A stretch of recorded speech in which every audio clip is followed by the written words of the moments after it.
Hello everyone, আসসালামু আলাইকুম। আজকের আলোচনার বিষয় হচ্ছে শূন্য।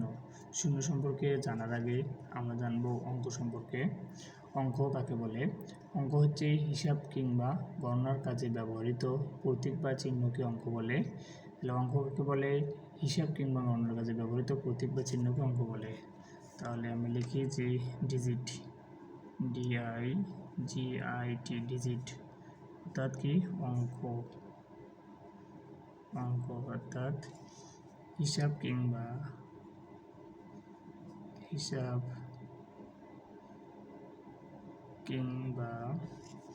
গণনার কাজে ব্যবহৃত প্রতীক বা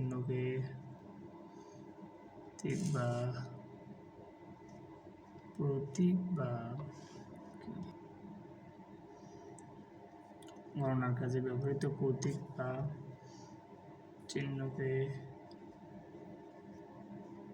বা চিহ্নকে অঙ্ক বলে। তাহলে অঙ্ক হচ্ছে হিসাব কিংবা গণনার কাজে ব্যবহৃত প্রতীক বা চিহ্নকে অঙ্ক বলে। অঙ্ক হচ্ছে দুই প্রকার। তাহলে আমরা লিখি যে অঙ্ক দুই প্রকার।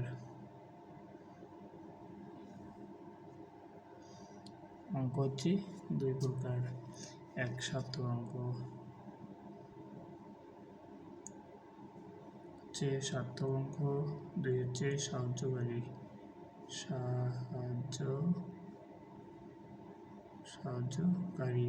সার্থক অঙ্ক হচ্ছে 1, 2, 3, 4, 5, 6, 7, 8, 9 আর সাহায্যকারী অঙ্ক হচ্ছে 0। এই শূন্য সম্পর্কে আমরা বিস্তারিত জ্ঞান অর্জন করব। এখন প্রায় প্রতিযোগিতামূলক পরীক্ষায় এই শূন্য থেকে প্রশ্ন এসে থাকে, তাই শূন্য সম্পর্কে বিস্তারিত জানব।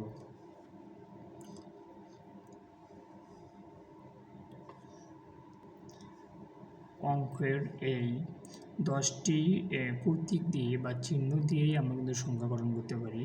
যেমন আমরা লিখলাম 503। এই 503 এটা একটা সংখ্যা, কিন্তু আলাদা 5 একটা অঙ্ক, 3 একটা অঙ্ক, 0 একটা অঙ্ক, অর্থাৎ 5টা একটা অঙ্ক, 0 একটা অঙ্ক, 3 একটা অঙ্ক। আর শূন্যকে সাহায্যকারী অঙ্ক কেন বলা হয়? কারণ শূন্যর কোনো নির্দিষ্ট মান নেই। শূন্য সার্থক একটা অঙ্কর ডান পাশে বসে সার্থক অঙ্কর মান বৃদ্ধি করে, অর্থাৎ শূন্য নির্দিষ্ট কোনো মান নেই।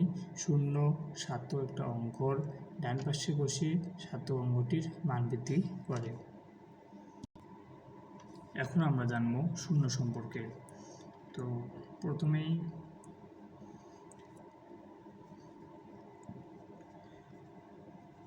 লিখি যে শূন্য একটি সাহায্যকারী বা অভাব জ্ঞাপক সংখ্যা। তাহলে শূন্য একটি সাহায্যকারী বা অপজ্ঞাপক সংখ্যা। দ্বিতীয়ত হচ্ছে শূন্য হচ্ছে নিরপেক্ষ। নিরপেক্ষ সংখ্যা। 3 নম্বরে কি? শূন্য জোড় সংখ্যা। তাহলে অনেক প্রতিযোগিতামূলক পরীক্ষা আসতে পারে যে শূন্য কি সংখ্যা? শূন্য হচ্ছে জোড় সংখ্যা। শূন্য হচ্ছে কি সংখ্যা? শূন্য হচ্ছে জোড় সংখ্যা। আবার আমরা লিখতে পারি শূন্য একটি পূর্ণ সংখ্যা। শূন্যটি কি সংখ্যা? পূর্ণ সংখ্যা। ইংলিশে বলা হয় ইন্টিজার।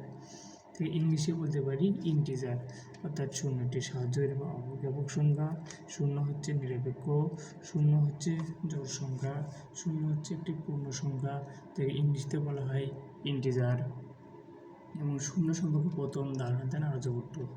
লিখতে পারি শূন্য সম্পর্কে প্রথম ধারণা দেন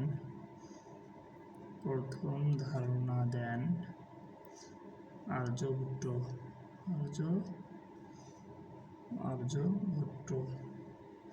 তাহলে শূন্য সম্পর্কে প্রথম ধারণা দেন আর্যভট্ট। এবং শূন্য আবিষ্কার করেন ব্রহ্মগুপ্ত। তাহলে শূন্য আবিষ্কার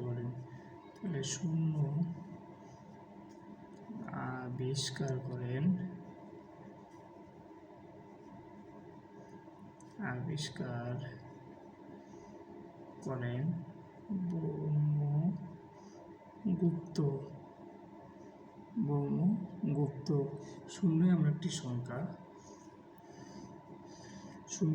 এমন একটি সংখ্যা, যে সংখ্যা সাতর সংখ্যার ডান পাশে বসে সাতর সংখ্যার মান বৃদ্ধি করে। তো শূন্য হচ্ছে একটি সাহায্যকারী বা অবজ্ঞাপক সংখ্যা, শূন্য হচ্ছে নিরপেক্ষ, শূন্য হচ্ছে জোড় সংখ্যা, শূন্য একটি পূর্ণ সংখ্যা বা ইন্টিজার। শূন্য সম্পর্কে প্রথম ধারণা দেন আর্যভট্ট, শূন্য আবিষ্কার করেন ব্রহ্মগুপ্ত। তো আজকের ভিডিও এই পর্যন্তই। সবাই ভালো থাকবেন, সুস্থ থাকবেন। আসসালামু আলাইকুম।